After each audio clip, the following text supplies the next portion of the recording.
I ordered one single product from a brand and they send me another one within the same box.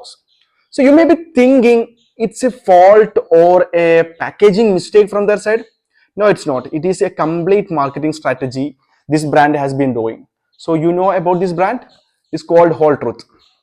നമ്മളൊക്കെ കരുതുന്നത് marketing അല്ലെങ്കിൽ ads ചെയ്തിട്ട് മാത്രമാണ് കസ്റ്റമേഴ്സിന്റെ loyalty win ചെയ്യാൻ പറ്റുന്നതാണ്. എന്നാൽ അങ്ങനെയല്ല. നമുക്ക് സർപ്രൈസ് ആയിട്ട് ഒരു കസ്റ്റമറിന് ഒരു പ്രൊഡക്റ്റ് ഓർഡർ ചെയ്യുമ്പോൾ വേറെ പ്രൊഡക്റ്റ് കൂടെ കൊടുത്തു കഴിഞ്ഞാൽ അങ്ങനെ ഉണ്ടാവും.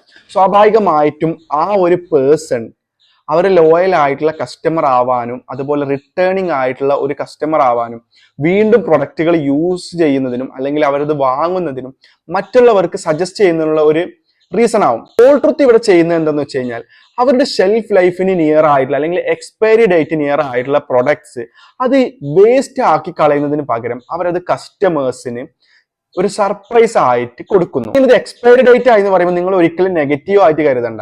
ഒരിക്കലും ഈ ഒരു പ്രൊഡക്റ്റ് നാളെയോ അല്ലെങ്കിൽ മറ്റന്നാളോ അല്ലെങ്കിൽ അടുത്ത മാസമോ എക്സ്പയർ ആയിരുന്നല്ല. ഞാൻ ഈ രണ്ട് പ്രൊഡക്റ്റിന്റെയും എക്സ്പയറി ഡേറ്റ് ഞാൻ ചെക്ക് ചെയ്തതാണ്.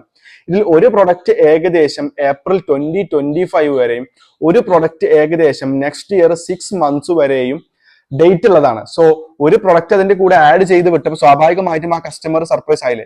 ആഡ്സും അല്ലെങ്കിൽ മാർക്കറ്റിംഗ് ക്യാമ്പയിൻസും മാത്രമല്ല കസ്റ്റമേഴ്സിന്റെ ലോയാലിറ്റി വിൻ ചെയ്യാനുള്ള മെത്തേഡ്സ്. ഇതുപോലുള്ള മാർക്കറ്റിംഗ് മെത്തേഡ്സ് ആണ് നമുക്ക് വേണ്ടത്. ബ്രാൻഡിങ് ചെയ്യണമെങ്കിൽ സ്വാഭാവികമായിട്ടും ഇങ്ങനത്തെ നിങ്ങൾ പരീക്ഷിച്ച് നോക്കുക.